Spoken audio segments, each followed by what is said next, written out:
Let's pod. That's right. Hello, everybody, and welcome to my new conversation series.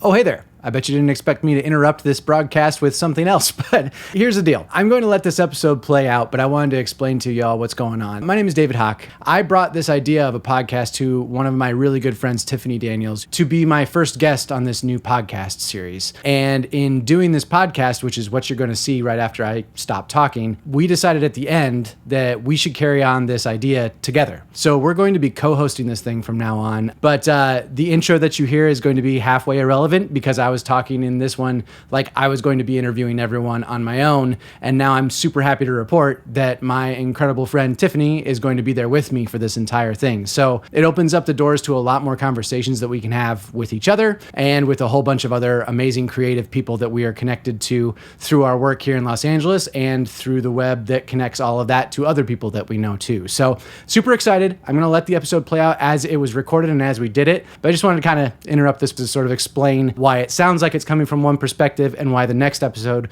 will be very different, which we're recording in 2 days. See you later. Enjoy the episode. It's all about talking to people who live a creative life, focusing on their relationship with creativity on a daily basis. Creativity comes in many different forms. Most of us are consuming it in some form or another on a daily basis. And a lot of the folks that I'll be talking to in this series take creative works and make them on their own for the world to consume or just for their own consumption. And I'm really interested to talk to all sorts of different people, creative people, and especially those who make a living in the entertainment industry about their individual journeys, what makes them tick, and how they stay inspired. And I'm also really interested in technology and how its increasingly fast evolution is impacting people's creativity for the better or the worse. And we'll dive into some of that as well. Social media, all that good stuff. So that's the goal of this thing. So here we are. My very first guest is somebody near and dear to me, which makes it more exciting than terrifying to start a new endeavor like this. Tiffany Daniels is an actress, dancer, entertainer, businesswoman, overall successful creator. And I've had the good fortune to work with Tiffany on all sorts of projects throughout the years. We've acted together. We've had writing sessions together for new projects, and we've just been friends for, I don't know, how many? 10? 11 years. 11 years. I knew you'd know that, and I didn't. That's awesome. 11 years. That's crazy town. Most recently, I watched her from afar, though, as she took her career to new heights while playing Trish Alexander on the hit Nickelodeon show That Girl Lele. So, Tiffany, welcome to the show. Thank you so much, David. I don't know what we're calling this, but we're here. So I'm excited that you said yes. I'm always proud of all of your creative endeavors. Thank you. Whenever I get a text from David, the answer is always yes. That means a lot to me. A whole lot. So, okay, icebreaker. You ready? Oh, gosh. Yeah. What'd you have for breakfast? I had oatmeal Okay. with blueberries and granola. I made a protein smoothie and tempeh bacon. Wow. That was a good answer. That was a lot of answer. I like that. I have big breakfasts. Yeah, that's good. Vegan. Vegan, always. Been vegan for how long? I will say somewhere around 15 years, Wow. maybe. Okay. All right. Yeah. And did you switch to that for health reasons, for humanitarian reasons, like for humane issues with animals, or what made you go that route? There's a few different reasons. Okay. I'm going to give you all of them. The Let's first do one was an experiment. Okay. Let me just see if I can do this. Okay. The second one was, wow, I see a lot of vegan people and they look really good in their older ages. Sure. So let me see if I can do this to help preserve some of my sexy into my older ages. I like it. And then I saw a documentary on what happens to these little animals. And I was like, oh, okay. Yeah. Enough. Speaking of little animals, there's one walking around that will never stop moving because she's my dog and she's just like me. She can't sit still. So, but we love Lucy. Yeah, we love Lucy. Everybody loves Lucy. People will meet Lucy in a minute. Okay, so what's more icebreakers? Last movie you saw in the theater? Inside Out 2. Nice. What'd you think? I thought it was wonderful. Yeah. Those animated movies, there's always such a deeper message to it, to cater to the grown-ups, and then the visuals of it all caters to the kids. I found joy in both of those things. Yeah. But Inside Out is such like a You can't walk out of a movie like that without thinking like, wow. Yeah, the anxiety thing for me, because I struggle with anxiety, that was very real. And I talked to my sister who has kids who are now about to go to college, and that switch of like having the story be about them growing up would hit her very hard too. So, all right, Inside Out 2. That's the last one we saw too, right? Yeah, that's the last one we saw in the theater too. One of the little girls that was on That Girl Lately with me is the voice of Riley. Oh, no way. Yeah. I didn't know that. It's been That's a big cool. moment for her. Aw. Yeah. That's very cool. Go Kensington. Nice. What's the last movie you streamed at home? Oh gosh. Roadhouse. Jake Gyllenhaal. Really? Yeah. You didn't watch it? No. Oh my gosh. Every time I saw Conor McGregor in it, I was just like, I don't know if I can do this. Yeah. Is he good? I mean, he was exactly what he needed to be, Right. you know? But Jake Gyllenhaal was wonderful. Really? And he's just so ripped. All right. Appreciate that. Yeah. I can. Yeah. All right. Yeah. It was worth seeing. But, I haven't seen the first one. So. I don't know that I've ever seen it all the way. I know what it is, and I've seen like scenes of it, but like I don't think I've ever seen it front to back. So I just didn't have like a strong desire. But all right.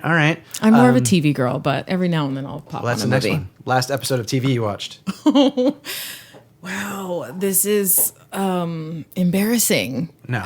Well, I'm going to give you two Okay. because I have to be like honest and truthful. I'm watching currently right now the 7M TikTok cult docuseries on Netflix. I don't know what this is. I didn't know there was a TikTok cult What's 7M? either.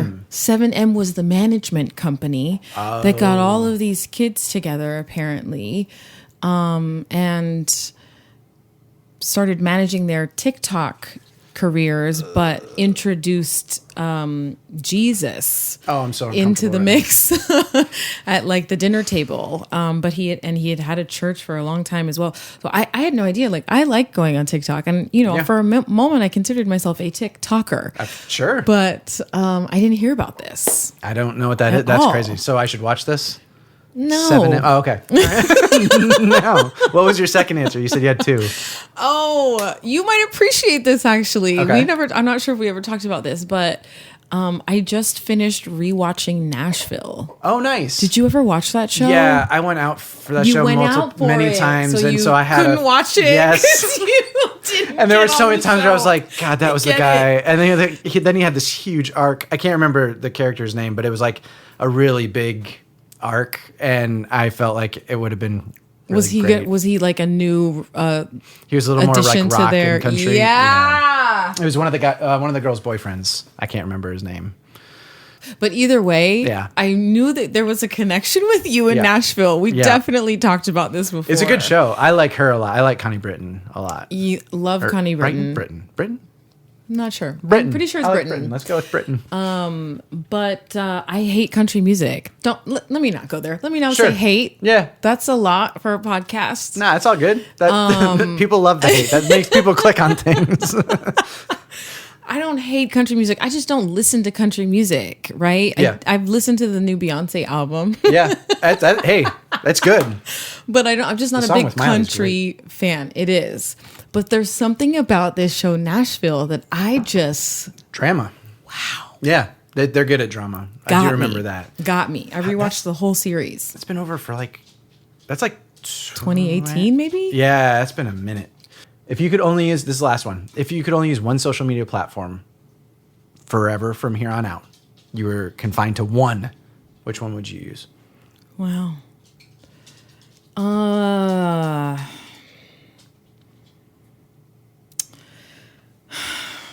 You can come back to it. That's a hard one. Because we're going to get into this a I little bit too. despise Instagram truly, Sure. but I understand the necessity of it. Yeah. But I enjoy TikTok more. Yeah. Okay. I find more joy going on TikTok and just scrolling, as opposed to the Instagram thing of being what that is, because they're two Is it separate beasts. the surprise that you get from not knowing what's coming next? Or because Ooh. like Instagram, like theoretically is structured more like I follow X people, so therefore I would see their things along with all the ads and the stuff suggested to me. Yeah, But I mean, TikTok's if Instagram Wild West. opened into the explore page, that would be basically the equivalent of what TikTok does. And I would be more interested in Instagram if that was the case. All right. But because it forces me to see people doing things that I don't necessarily need to see them doing. Yeah. We're going to get into that too, because I'm really curious about social media's intersection with what we've made our livings at here and there when we get to make a living at it. Absolutely. So we'll do that. So I'm really excited you said yes, because you're very hard to define as one thing. So even like in terms of like the biography of you, like I think of you as an actress because that's how I met you. Yeah. But like you're as much of a dancer as you are an actress. You're as much of a, like you sing, your fitness is like to another level that you actually are a teacher as well. So there's so many different things that you do. You wear so many different hats all the time that I'm curious, because that's kind of how I usually feel is there's so many things firing all the time in my crazy brain that like, how do you latch on to things? And we'll get into that a little bit too. So I'm just excited that you said yes to this, whatever this is, you know what I mean? So let's get into it. Okay. So let's stick with the social media thing, because I think that's like, so how do you think that the landscape of social media and like the rise of content creators has changed like what we do as an entertainment professional or the entertainment industry? Because just to set it up, like I feel there's been like a foundational shift. My own personal story, I've been out here almost 20 years now. So from the beginning of it, it's not like we were in network television land where there were only 4 channels, which was when we were growing up, right? Like you had like a very limited amount of shows, right? Like you had your Friday night lineup of like sitcoms and like the things that like everybody watched, because there wasn't a whole lot more. When we got out here and started doing it, it was still on TV for the most part. There was like a little bit of streaming, like 20 years ago there wasn't. I don't remember when Netflix started, but anyway, so then there's this huge new landscape of places to find entertainment. Then social media now with like bite-sized versions of different things that you would watch on TV before. It's like consuming The Daily Show or something like that in 2-minute clips rather than like sitting in front of your television for 30 minutes. It's like we're in this new space of like, it's all to me intermingling. So like, how do you see that, and how has that like affected, I don't know, how you think about your career, how you think about like what you put out on social media versus like your career, how you mix them together to complement one another, all that kind of thing. Like if that makes any sense to like kind of talk about, start there. Sure. Well, I feel like social media didn't even exist when we moved here. I moved here in 2002. So I was 2005. So MySpace maybe? MySpace maybe for you. College-ish. Like, I feel like MySpace maybe for you. Yeah. Yes. When I moved out here, it was like, there was still like really nothing. Yeah. So having to like adapt and move with that wave of what social media has been, I definitely have found some challenges within it. But I think in the beginning, like MySpace, it just started off as like a place of like celebration and joy and self-expression. Yeah. Got to put up your favorite songs and stuff, which like songs and design your page and make it like super personal. And your top 8 was like a big thing. You know what I mean? Yeah. And I remember making like not a carousel, but like some sort of like moving photo collage of like me and my boyfriend at the time. Nice. Because you could code. Like you could go into the back end of it and like feel like you were like structuring your page. Yeah. Absolutely. And it's definitely turned into something very different. 20 something years later. But I feel like social media has also very much shortened our attention spans just as humans in general. And it's wild how certain platforms, like we were just talking about, how certain platforms have become like they've gotten their own like identity, right? Yeah. Like Instagram, you need to be this way for that. For TikTok, you need to be this way. Sure. For Twitter, X, threads, you need to be this way. And I don't honestly feel like I thrive in like the just words areas. So I don't even really utilize those platforms much. Yeah. That's interesting. So having to like find a space in this social media world and maintain that space and then add on the necessity of a following, I feel like pressurizes this whole situation. Yeah. Beyond like repair. Yeah.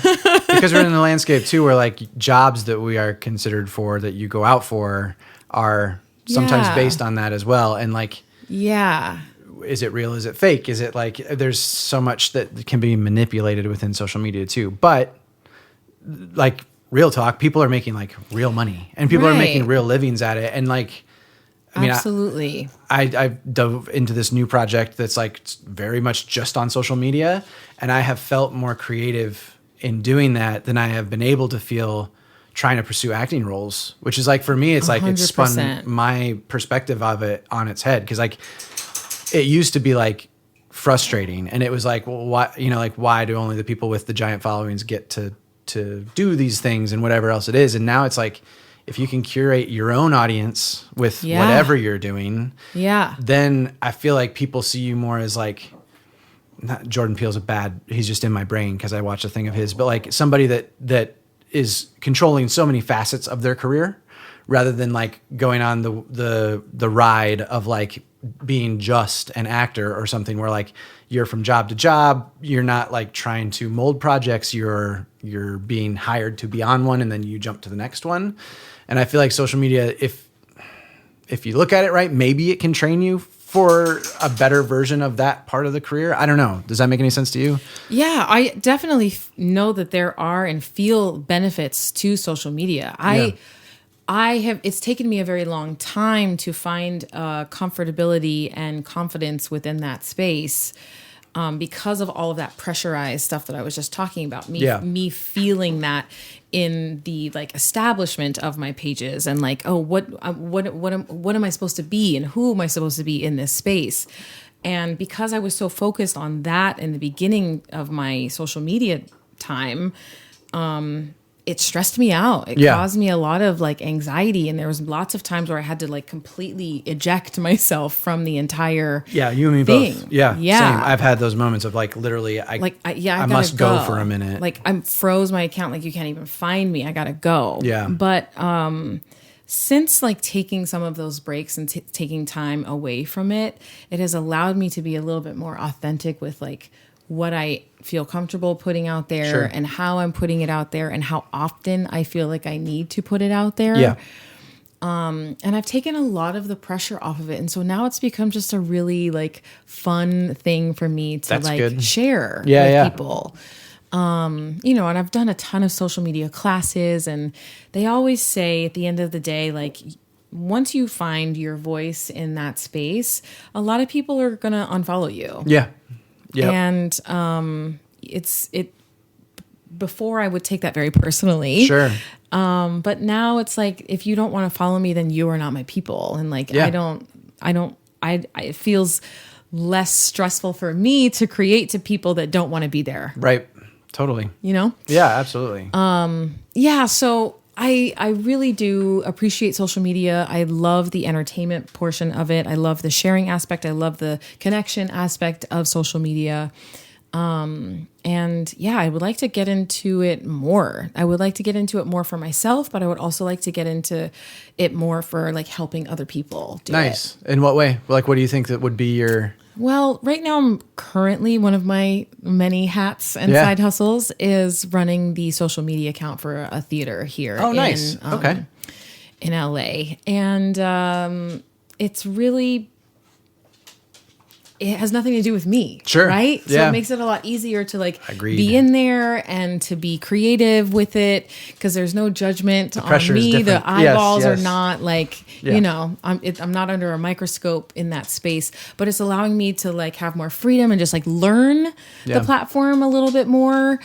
And being creative with other people's stuff. I love making videos. Nice. I love editing. I love the editing process. I love the color selection, the filter. Like, I love the transitions. Like, I love all of it. Nice. So there's a lot of money to be made in that social media world on camera and in that management part. So I'm not making a lot of money now with the current job that I have. Right. But I feel like the work that I am producing is worthy of higher pay soon. So I'm feeling like I might lean into that a little bit harder. I like it. So that kind of like leads sort of naturally into another question I have, which is, Great. Do you feel more creative when you're doing something on your own, or do you feel more creative when you're in a group? Or is that even a fair question? I mean, can you define it? I feel like those are in very different experiences. Sure. I feel I'm just a creative person in general. So whatever I am bringing to something individually, I think is going to produce something really creative and fun and exciting. Nice. Absolutely. But there is something to be said for getting another pair of eyeballs on something. Yeah. Whether that's another pair of eyeballs on the thing for me or collectively what we're doing together. Yeah. I'm editing a music video for a friend of mine right now. And I put together, she just gave me the content and I just did it. She gave me no direction whatsoever. All right. There was no request. There was no nothing. I was like, okay, I'm just going to do what this. you will. Yeah. Do what you will. And I sent her the first pass of it, and it was so easy for me to just like take my hands off it because it's not me. Yep. I was just doing this for you. What do you want out of this? And she was able to come back and say like, can we change this and this and this and this? And I was like, great, no problem. That made it exponentially better. Nice. I thought it was wonderful as is. Yeah. But I knew that there was room for somebody else to come in there and put their stuff on there. That's awesome. So I definitely find that more heads are better than one when it comes to creativity. Absolutely. Sure. But I feel very confident in my own creativity if I don't have another pair of eyeballs to help me out. Nice. I didn't know you were doing editing. I mean, I'm doing editing on my phone. That's all right. Like what do you use? Apps. Splice is my favorite. Okay. She's tried to tell me about Splice before. You're here. Lovely fiance Allie is there as well, helping with cameras and things. Not looking either. No, you're good. You're fine. Good. You're I good. really wanted to interject about the reality TV because I want to know if you've watched the Dallas Cowboys Sweetheart stuff. Oh man, Not yet, but somebody else was like, Tiffany, you have to watch this. We started it last night, and I was like so uncomfortable the whole time. Which platform is it on? Netflix. Oh, okay. Oh, Which yeah. I don't know. There's a lot of like. Well, Dance Moms is coming back. Did everybody see that? I never watched it. That would probably make me. I never watched it either, but Dance Moms is coming back. You all saw what happened to JoJo Siwa last Yeah. I actually haven't. I still haven't. I don't really know either. Anyway, sorry. No, we you're digress. fine. We digress. That's good. No, you're good. You're good. Group or solo or solo. Oh yeah. So editing, and you use Splice. Yeah. So having a good time. it's good, right? Editing to me, when I started doing editing at all, felt incredibly overwhelming. Yes. And then also like really fun because it's like every time that I step into a new creative thing, it's like learning to ride a bike all over, and it's like super scary because you don't know if you can balance. But then like once you figure out you can balance, then you can go faster, and like all those different kind of things. Like editing is like, I don't think you ever know what you're doing, if that makes any sense. Like you know more of what you're doing. Yeah. And there's always more that you will figure out 100%. in the doing, right? 100%. Editing has been like a game changer for me. I didn't know you're into it. That makes me happy. Yeah. It's a control thing for me too. Yeah. You know? I would see a lot of videos and, things getting created, and I'm like, how did they do that? Yeah. Totally. And now I'm like, oh. And that's where the internet is a really beautiful thing, is that like there's literally information on like everything. Yeah. So like software versus like other software versus techniques and different things too. That's like that's where I think that's why I'm so interested in talking about the technology piece in this too, is that like I do think that we are in a very different position than people who are 20 years over us in this industry, that like editors back in the day that like actually had to know how to splice film and stitch it back together, and like versus a digital suite versus now on a phone. And like everything is just changing so fast that it is very scary. But it is also like, I think a really good thing to talk about to like find comfort in other creatives that like have to figure it out too. So, yeah. So now that I know that you do that kind of stuff behind, I knew that you did stuff behind the camera too, but, acting versus behind the scenes, are you currently like, do you love one more than the other? If you had to choose? Yeah, I mean, I'm an actor, always. Right, that's first and foremost. Always first and foremost. I did get an opportunity to direct something not that long ago. Nice. And it literally just fell into my lap. It was something that I had started to plant the seed for and started thinking about literally the week before the opportunity showed up. Nice. All right. One of those like, okay, couldn't universe, overthink it. Like, yeah. I hear you. It was a play. It was a stage play. And I have no idea how to do that. Right. Yeah, and right. I'm like, how do you do that? But I don't know. I just figure it out. Got a script and I was like, okay, well, this is how I see this. Nice. That's awesome. So, for the first time going through that entire experience, I didn't realize that I could get the same amount of fulfillment. It's not the same kinds of fulfillment, sure, but the same amount of fulfillment in not being the center of it. Totally. You know, I mean, I definitely found my way to the stage and was like, hi, I'm the director. Good for you, as you should. Absolutely. My name is Tiffany Daniels. Right. I directed this, just so you know. I definitely made my way to the stage, but I was in the booth the whole time and like That's cueing awesome. the lighting cues and things like that. So I was shocked. That's what I got. The biggest takeaway that I got from that experience was like, wow, there's so many ways to infuse creativity into something, and it does not always have to be about me. Yeah, totally. Absolutely. Because that's like so you have a lot of experience in theater. You have a lot of experience on film and TV. Yeah. Is there one of those that you feel like you get to have more of a creative story behind it? Like, do you feel like, because I know film can be a little bit limiting because it's not up to you what people see.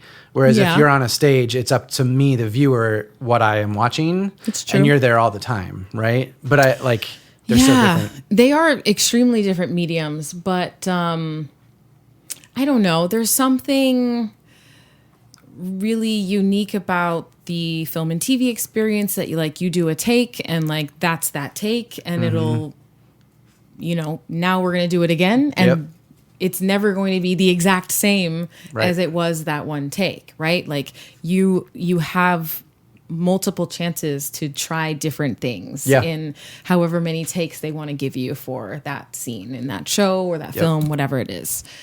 With theater, you go through so much rehearsal process, right? And they pretty much freeze the show after opening night. So you are in a very repetitive space. Sure. It'll never be exactly the same because we're human beings and, things shift from day to day. But, there's only so much room that you have within that box of what has been rehearsed and set for that particular piece. Yeah. Totally. So I haven't been on stage in a few years. So I'm definitely am in this space of like, I'm feeling that need and that desire. Sure. But I also haven't been on camera in a long time too. Yeah. So,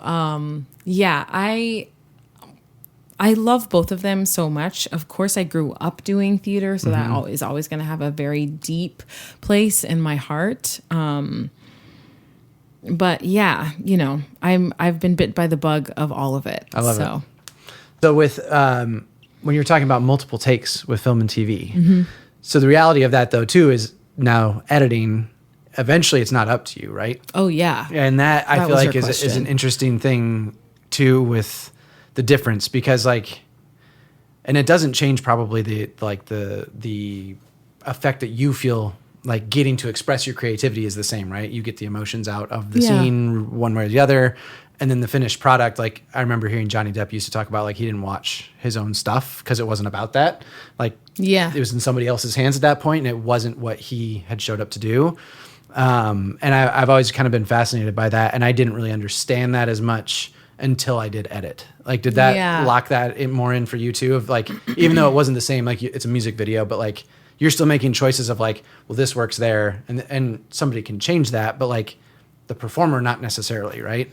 Oh yeah, absolutely. And I mean, I get that. Whenever I'm on set and they are ready to move on, like they got what they wanted from that scene. Yeah. I literally, like, my hands are off of it. Yeah. Sometimes if you're lucky enough to get a director that's like, hey, do you want to do it again? Is there something else that you would like to add or whatnot? I usually am like, did you get what you wanted? Right. Are you happy? Because if you're happy, I'm happy. Yeah. And then we can move on. But yes, having this editing experience now, it's really just like up to the person, up to the person in the room making the choices of what to cut to here and here and here and here. Making this music video, there was a section where I was like, oh, that looks dope. And then she was like, yeah, can you cut that part out? Yep. Of course I can. I'm like, sure, no problem. I didn't notice the thing that you're noticing. And Right. That's what it is. And that is an interesting thing too with the collaboration piece, is that people will see stuff that you didn't see. Yeah. People will see it differently. Like they'll see it being good or bad necessarily, like differently too. And like ultimately that's been something that, because I have controlled a lot of things in my career, almost like top to bottom, is it's hard to ever like let Hand go that of over. like when is it done and how, like when is it ready to go into the world and stuff too. So that, I don't know, that's another thing I think about a lot with like the creative process is like, it's never done. Like you're constantly evolving. It's like, you get done with something, you still have thoughts of like, oh, that would have been better, or that would have, maybe I should have, maybe I shouldn't have. Do you feel that at all? Or do you, yeah, that's one that, I mean, I'm a very detail oriented woman. Sure. And I'm also a perfectionist in some ways. A neat freak, if you will, with my life. And so everything that I'm editing also needs to feel that neat and tidy. Even I edit things for my Instagram stories that are there for 24 hours. Right. You know what I mean? Like it needs to be perfect. Yeah. So yeah, I definitely struggle. Yeah. Acting. Let's talk about acting. Let's dive on acting for a little bit, because like you said, I haven't been on stage for a while. I haven't been on camera for a while. Right. That's like the biggest thing for me, that like I struggled for a really long time feeling like, how do you stay in a creative flow with that when the reality of the job, unless you are somebody who has a season, you know, like you've been on Grey's Anatomy for 10, 15 years, whatever it is, like if you have that thing that like, you know, you were going to have that, and then you can take your break to go on summer hiatus and then come back to the thing, you always know you have that thing. But most of the people that I know are not that fortunate. Like you got to do it for 4 years, 4 years? 3. 3 with that girl Lele, where you knew you had a place to go do the thing. Stability is so nice. Right? It tastes really good. Yeah. I don't know what that tastes like. I've never had it. Yeah. It's almost like now that I have had it. Going crazy without it. So how do you, that's kind of the question, is like, how do you balance staying creative in that sort of thing? Because like you said, acting is like your number one thing. So like you have the editing, you have other stuff that you do. What else do you do to like feel like you're getting to like express yourself creatively in the down times, I guess? Well, I was fortunate enough to be able to be in class for a little while, which was feeding a huge part of my soul, my acting soul. And I have been fortunate enough to get, some decent auditions. Nice. Which has been nice to have something to work on and focus on. But outside of those things, my creativity is really comes through in my side hustles. Okay. I can only do side jobs that like feed me in some way, or there's some sort of perk. Yep. And I've been a spin teacher since 2015. Nice. And there's so much heart and creativity that goes into that experience. It's more than just being a fitness instructor, because with spin in particular, you're creating an experience for these people every single time. You know, it's one of the only classes at my studio, because we've got a bunch of different like boxing, HIIT, yoga, blah, blah, blah. Sure. It's the only class that's like so centered around the music and the journey that you go on with that music.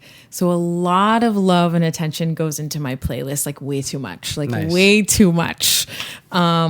But they're always fucking bomb. I love it. I've wanted to talk about this because I knew that you did spin instruction, and so like everything is under your control with that, right? Like the music, how it goes together, like you're stitching the whole thing, to literally have like almost like a live show. Because you're also performing. It's a show. Engage people. Full show. Yeah, there's a platform, a podium.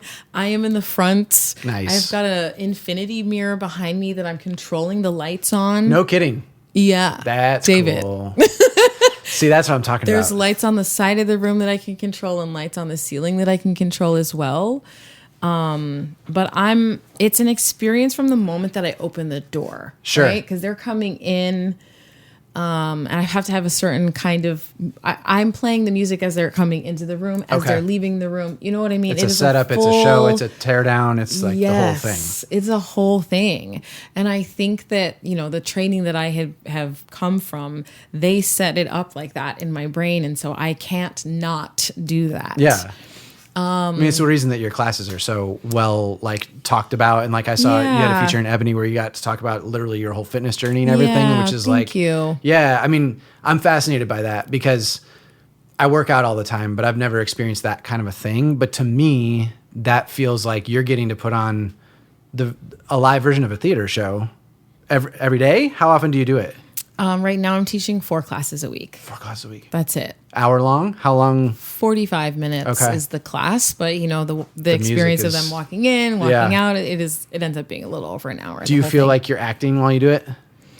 I definitely got to turn something on. Okay. You know what I mean? Yeah. I'm just going to be fully transparent.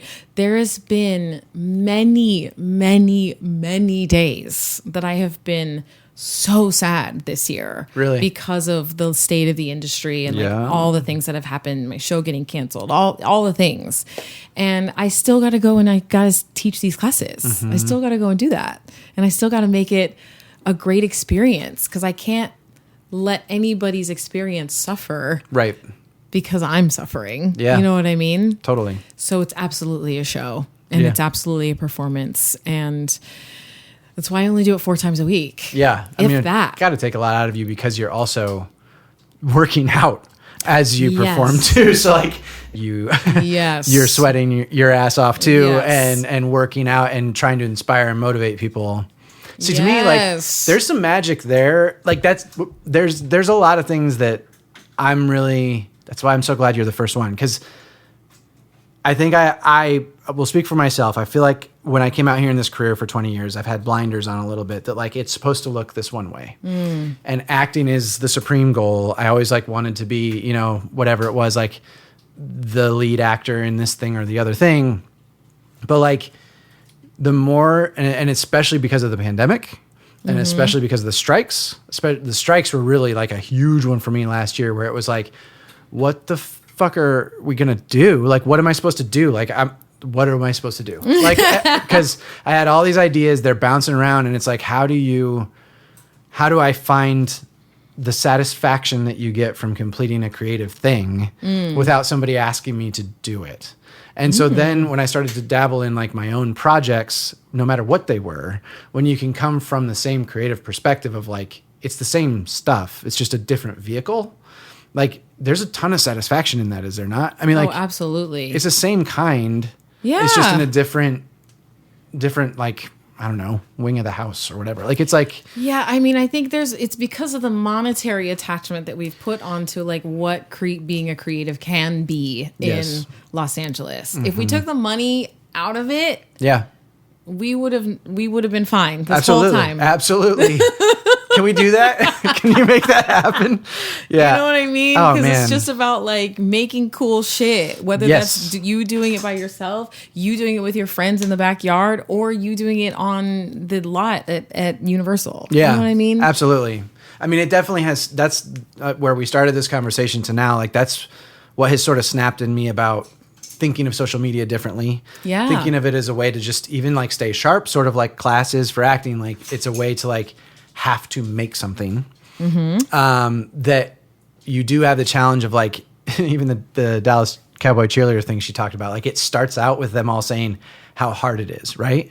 And my initial reaction to that is like, of course it's hard. You knew it was hard. You knew it was hard before you said yes. Yeah. And that's this too, is like you come out here knowing that it's like, it's not going to be easy. Yeah. And it's not going to be easy to find your way in. Some people it was. Like there are stories of the lucky few who like just fall into it and then they're on a show for however long. But like for the most part, I think you have to like go find it.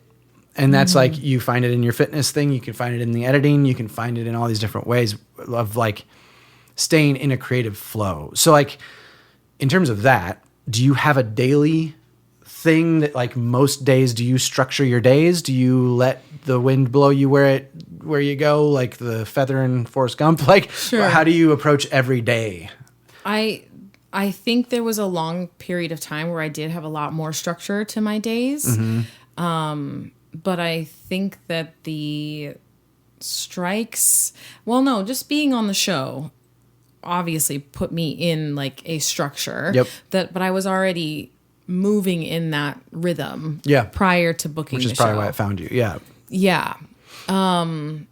Since being off of the show, the rhythm has definitely, we've been off. You know what I mean? I think the world has been off. The city has been off. Like there's just been a lot of things that have taken us off of this path that we were all on. And I think that was kind of a similar feeling that I felt to COVID, right? When COVID came. It felt like COVID point 2. It definitely, or 2.0 or whatever. Yeah. It absolutely felt that way. The strikes you're talking about, right? Yeah, absolutely. The strikes felt that way for me too, except for the COVID thing. I was moving at such a rhythm and such a pace.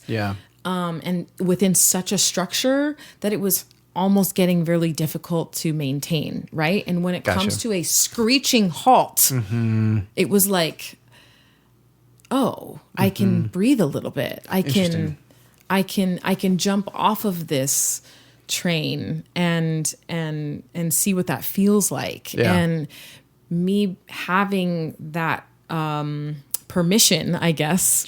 Forced permission. Permission was actually the best thing that happened because that's when I started being considered for shows. I started testing for shows during COVID. Really? Yeah. Did Lele start in COVID? Yes, it did. Man, I thought for some reason you were already on it. Man, okay. No. That's interesting. So you found more success once I had to get off of that crazy structure that I was so there was no way that anyone was going to be able to like pull me out of that because I had the blinders on and was so focused. I don't think that my relationship that I was in at the time benefited from that level of focus.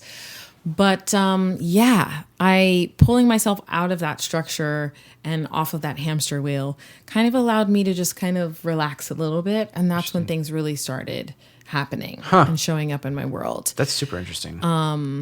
But of course, now that I've been out of work for a while and the strikes have happened and the whole landscape of the city and the industry has changed, I feel myself, what do they call it? That thing that's just trying to pull me to what I know and what I'm familiar to. Sure. Because that got me somewhere. Yeah, that got absolutely. me. You know what I mean? Like I'm feeling really lost in the industry right now and like trying to figure out where I'm supposed to go and the direction I'm supposed to be moving towards. And my oh God, I can't think of that thing. I can't articulate it. Yeah, I know what you mean. It's just trying to keep me safe, like right? Your equilibrium or something like some more like that's not the right word. Yeah, it'll come to me. I think that there is benefit to structure, absolutely, but I think that being able to maintain some level of looseness around like a little bit of both. Yeah, a little bit of both. So like your fitness classes, if you're doing 4 a week, are they the same every like, do you repeat the class per week, or is every one of them's different? Every one of them. So that supplies structure, right? We're not playing fetch right now, my dear. Because like you have to have a method to like go through those motions of like making the playlist, deciding what you're going to do. There is structure in like, I know that I'm going to have to make a playlist for this class. I usually like to do the day before. So yes, there are pieces of structure in my life right now. Oh my gosh. So yeah, the fitness thing gives you some version of that. Oh yeah, because the classes are at a set time every single week. Like that doesn't change. I am renovating a home in Palm Springs right now, and I drive out there once a week, so there is some structure within that. But there are days when I get to wake up when I want to wake up, and what needs to get done today. Like it's just kind of a loose. Yeah, I think that's it's something I'm kind of fascinated with is like routines versus like some people don't need them. And I've found the more that I like try to stick to, like for me, working out is actually a huge part of the creative energy that I will feel in a day. Mm-hmm. If I don't have a workout that I like, Mark Duplass, I think, was somebody that I read about where he like literally was like, I'm not talking about like go on a walk. He's like, I'm talking about like sweat my ass off on an elliptical for like 20 minutes and like get my heart like pumping. And then I feel okay for the rest of the day. I fall in that where like my creative ideas are like popcorn bouncing around in my head, like being popped as the day goes on. And if I don't have something to anchor that, which is like as simple as just like, I just need to work out in the morning. Like I drink my coffee and then I work out. Like if I don't have that, I feel like I can't capture stuff as well. Okay. But I don't know, like I know other people that like don't need that at all. I'm just kind of like fascinated by like the routine versus not needing one at all. Yeah, I mean, with my fitness stuff, besides like outside of my classes, I really enjoy fitness just for me, but I like taking different kinds of classes and like doing different kinds of workouts. And so sometimes I'll schedule those ahead of time. Mm-hmm. And sometimes it's like the spur of the moment because, things pop up in the day and like what kind of workout can I squeeze in today and where is it going to be? Yeah. But yeah, I guess the most structured part of my day is my alarm goes off at 5 a.m. every day. Every day. Damn. Yeah. Like that's when I'm starting the day. Doesn't matter when you go to bed. No. Wow. When do you go to bed? It depends on if I'm editing or not. Right. Right. Yeah. Because editing is a bitch and it takes a long ass time. And it happens when it happens. Yeah. Yeah. I try and get to bed before midnight for sure. Okay. But yeah, it doesn't always happen. We have a smart bed now. So it like gives me basically a failing grade if I don't get enough sleep. So like it's like fully changed how I think about sleep. Because I wake up earlier.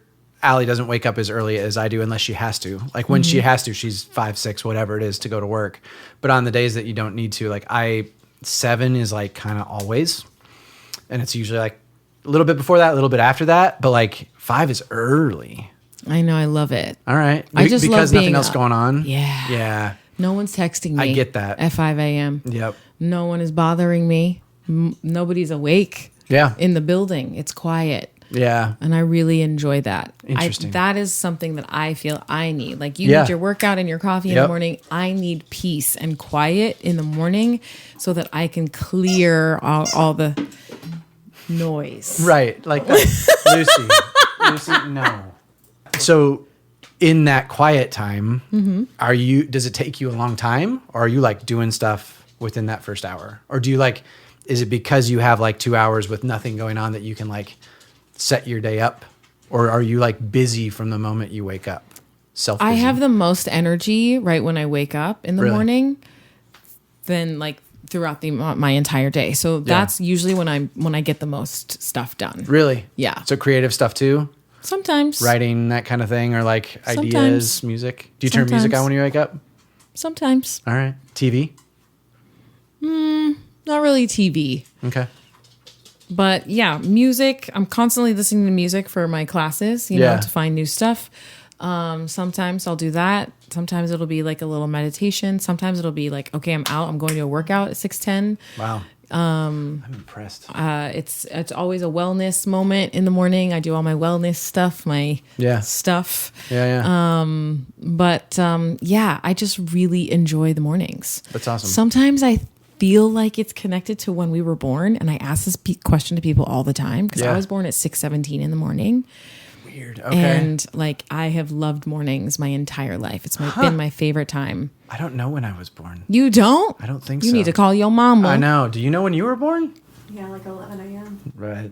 That's Tracks. crazy. I think I was born in the morning, which I'm a morning person. So in kind of asking about like what you listen to when you wake up, what is, this is hard, an art form that you think, is there one that is superior to everything else that like you think you feel more creative when you're experiencing music, a movie, theater, whatever it is? Or is there one that like, like you can't live without, one that you hold up in higher regard? I think that I participate in TV most. Okay. So if I had to put them in order, like TV TV's is up there, but is it above music? Because it sounds like music is like your through line to almost all of it.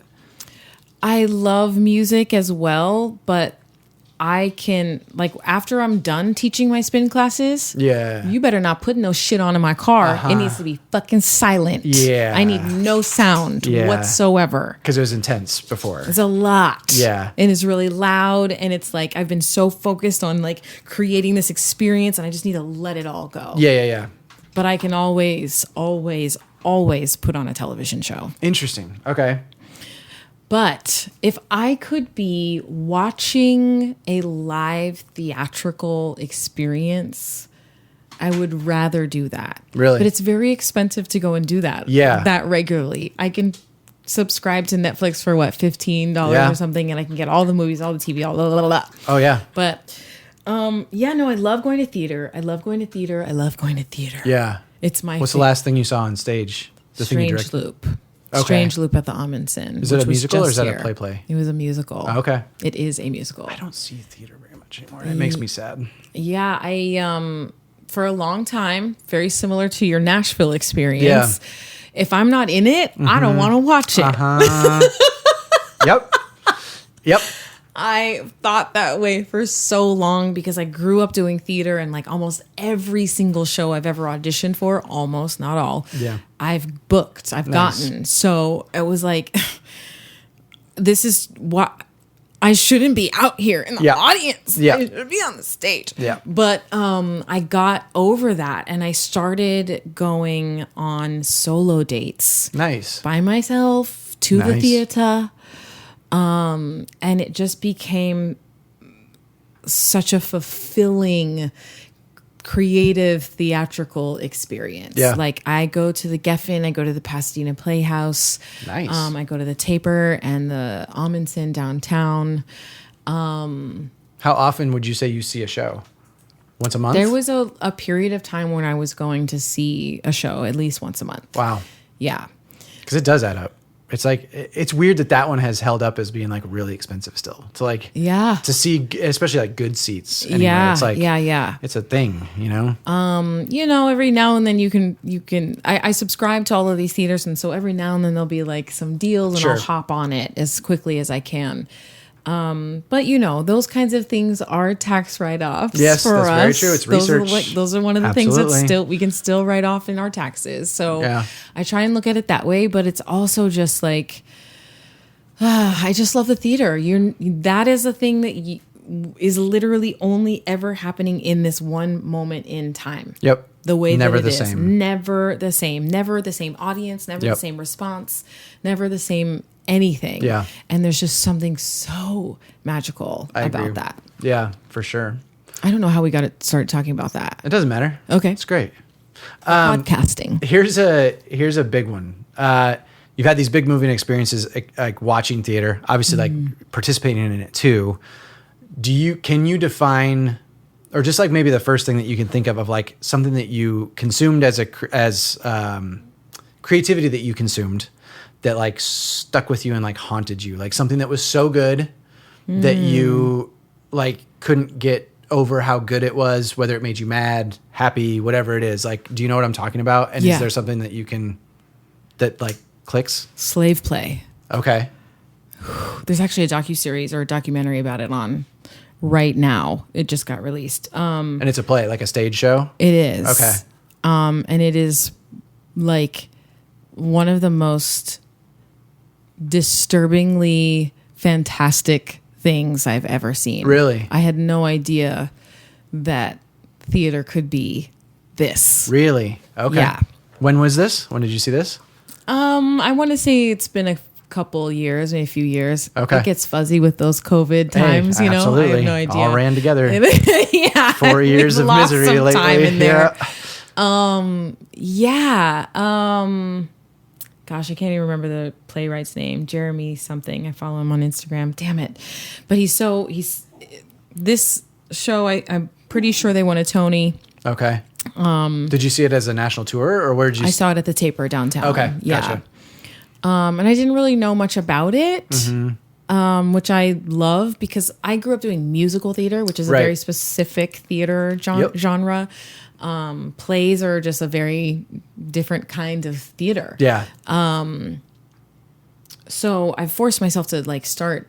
I've seen way less plays than I've seen musicals. Like, absolutely. Like usually going to the theater for us or for me in my life was like Wicked. Plays were because I knew somebody in it. Yeah. More than like I would go to see it. But yeah, always musicals. Like, yeah. Yeah. Yeah. Slave Play was a really, really disturbing show. And the craziest part about it is it like turns into a completely different experience halfway through. Like, oh, really? You were not ready for it to flip completely on its head. Gotcha. Which is why it has stood out to me Yeah. as much as it did.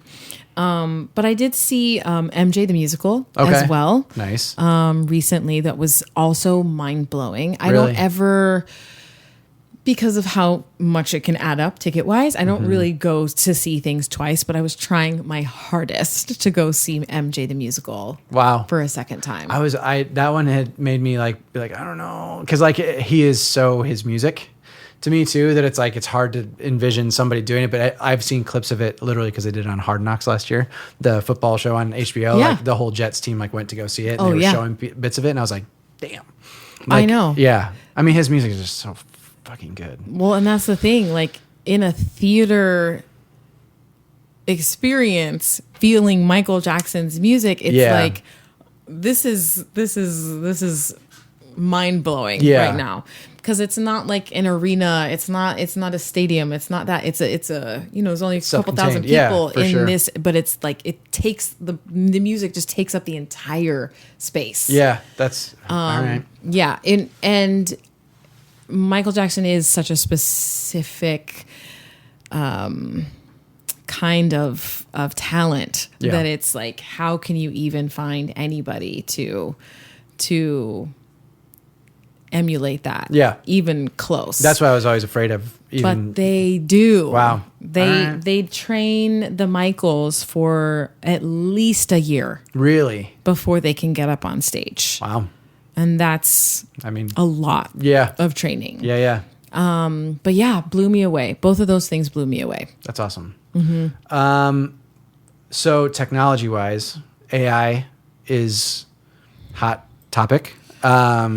It's very prevalent already. And it's in all things technology, like we talked about, social media not even existing when we started this versus it being like literally, to me, it feels like it's running the race with us at this point too. It's like, it's not the entertainment industry and social media. They were almost one and the same at this point. AI to me feels like it's coming whether you like it or not, but like how do you feel about it in general? Like what is your take on, can you still flex the same creative muscles when there's something that exists that can like, I want to see the commercial that's like the girl that's like, I want to see a horse in a palace and whatever, and then it's just like suddenly those things appear. Yeah. Like how do you feel about I honestly don't know if I can speak to this because it's not something that I fully grasped the concept of. Sure. I mean, I understand that AI has been in existence for a long time, and it's now just kind of coming to this new space of complete takeover. Yeah. So I think there's probably a little bit of denial happening for me, and a bit of naivete as well. I just want to continue holding on to the belief that there are going to be a lot of people that still want to have actual human beings be the center of the creative focus and point of their projects. But because the AI conversation does exist somewhere in the back of my brain, I think that's why I've subconsciously just started taking on different interests and things, because there may have to be a way for me to sustain this life differently. Yeah. Looking different than how you envisioned it would. That's And that's where I'm at with it too, is like, it's scary. I think personally it's scarier for people that don't do what we do. It's terrifying for actors, because there is like a level of it where, especially I do a lot of voice stuff. Yeah. And voice acting, I feel like they're getting away with it more than they are with people. Cause like AI, they're getting more. Yeah. Cause the stuff that you see on AI that's like a cinematic thing, it's like, it's mind blowing that you can say, create a birthday party with my grandma and 2 girls or whatever, and it just knows how to do that and move a camera in a virtual space. I don't know if you've seen these things. What's the one called Soros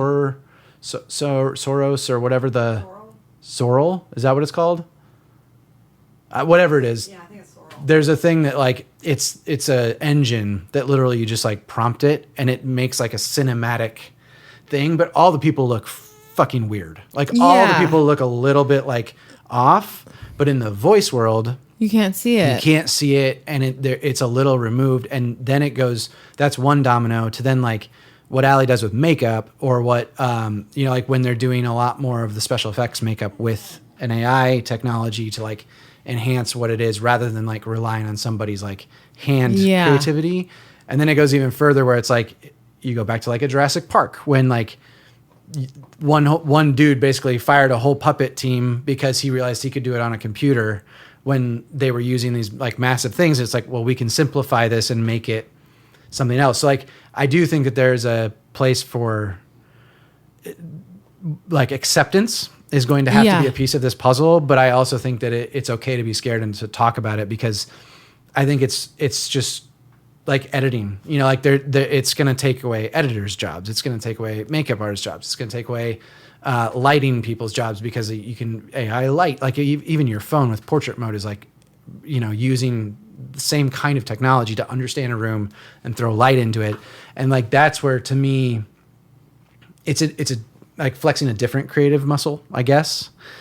And I don't know yet how I feel about, is that less, like worthy of celebration or worthy of consumption than something of like, tangible somebody did with their hands with a big crew of people, that like everybody's piece was so important to that storytelling, whatever it is. Like, I don't know. Well, you and people that like that are in our industry are the only ones that really have access to like what it actually takes to create something like that. The average person in Idaho or whatever, they don't know. They don't care. They just want the finished product. They don't care how it gets to them. Right. And they want the Star Wars where they can be the lead character rather than watching Star Wars with Luke.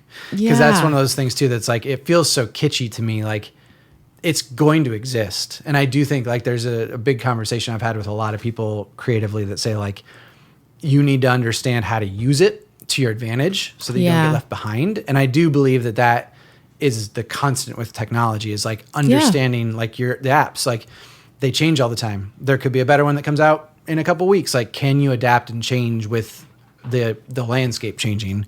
Because it does. But also like, I don't know. It hasn't sunk in as like a huge fear for you because you haven't seen enough of it, or? Yes, because I haven't seen enough of it, and I'm not a voice actor, so I'm not feeling the effects of it in that the way. Immediate threat kind of a thing. Yeah. I'm not feeling the immediate threat of it as of yet. But, I was I was also that girl a long time ago that was like, why would I ever need the internet in my pocket? Right.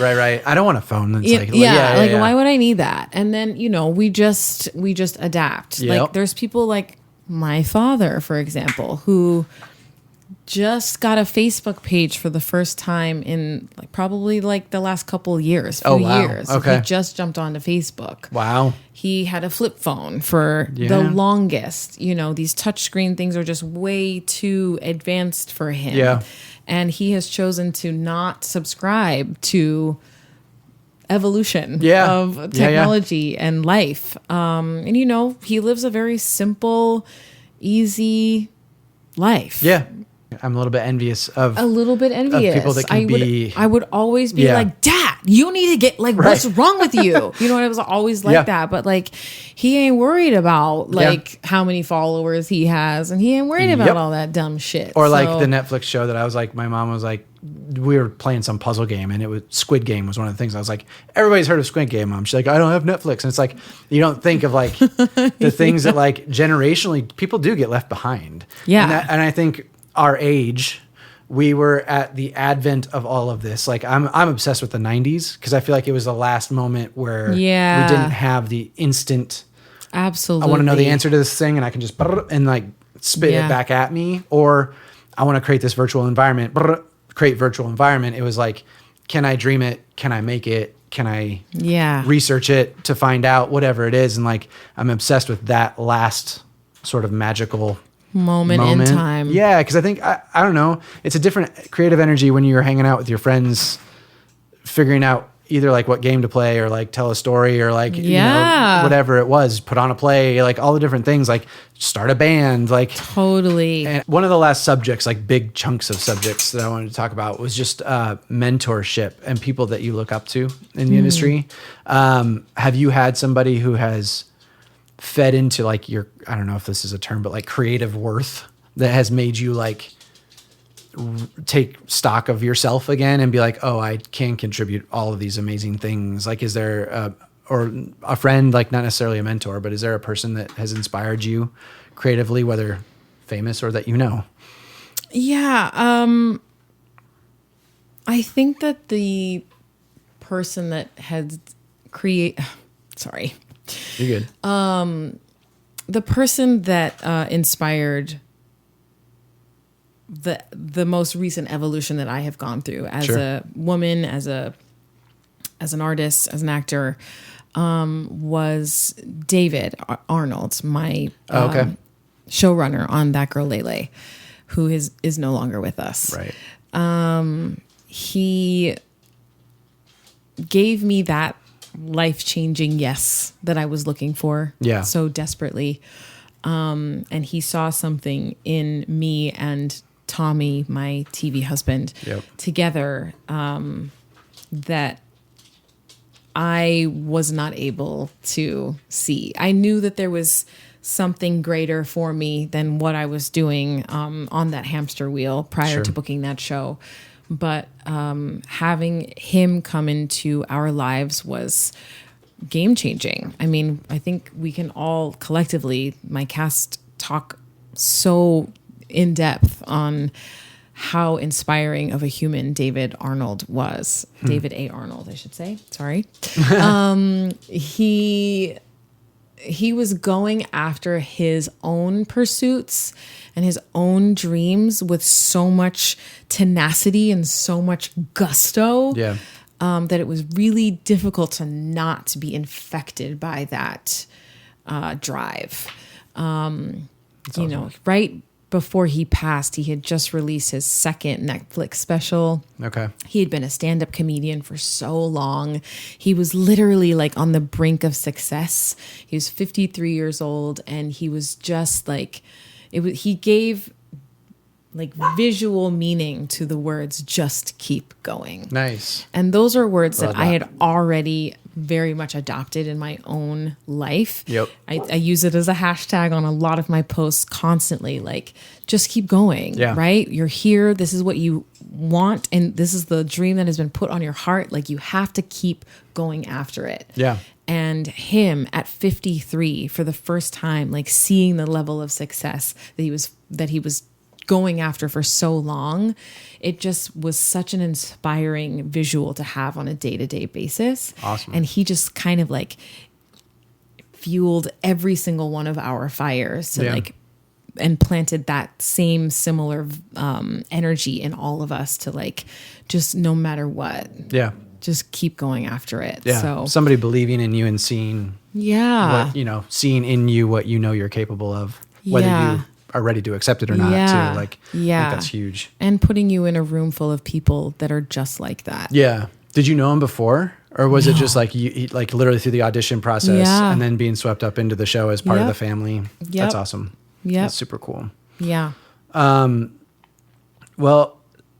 on the same line, have you been ever given advice on this whole journey creatively as an artist, whatever it may be, that's like, other than just keep going? Because I think that's the base what everybody should have is like, because literally like we only have so many, days, weeks, months, years left here to do this kind of stuff. And if it brings you joy, that's the main thing. So like to just keep doing it. But like, is there something else, whether it's like a quote or whether it's somebody that said something, like, is there something that has just constantly stayed with you to keep you going? Yes. My manager, Jeffrey Brooks, he started out as my first acting teacher here in Los Angeles. And there was something about him and I that just like worked. And I wrote about this in that article that I just for Rebel, whatever, Canvas Rebel. Or Canvas Rebel, yep. Yes. He and I started working together very early on. He was an acting teacher, but he was also a manager. It just like felt like no brainer, right? Yeah, like absolutely. This can help. I need to have this man in my life. So I started taking his classes, and I don't know if this is a quote that he came up with, but let's give him the credit for that. Sure. Yeah, you can own this one, Jeffrey. He said to me, "Discipline is freedom," and it was not something that I could fully grasp right away. Sure. I understand what those two things are independently of each other, but how does that work together? But once I started creating that structure for myself, and once I started going through the motions of what it means to be an actor in Los Angeles, the more disciplined I was with my drive and with my goal and with the journey, the more freedom that I could have in the creative part of it all. That. So I made sure to stay in class. I was in class for 10 years straight, solid. I was working out regularly.